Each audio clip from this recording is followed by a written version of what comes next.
啊！你嘅衰包！喂！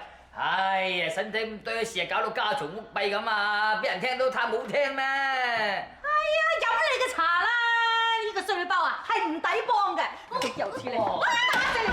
打死你！喂，你做咩喺度做嫁娘？我打你關你鬼事啊！先生話：女人都係人，打女要講道理㗎。哎呀，講道理，我就係唔講啊！你吹啊！先生都話過啊，唔講道理嗰啲就係野蠻人。啊，讀過兩個詞書真係唔同啦。阿香，我費事人哋話我係野蠻人啊！我點解要打你？你講啊！嚇，講啊！豬女啊，係我唔小心整跌把秤，所以咪。哎呀，你隻腳俾個青苔揼瘀咗啦！冇事啊，你賠翻啲湯去塊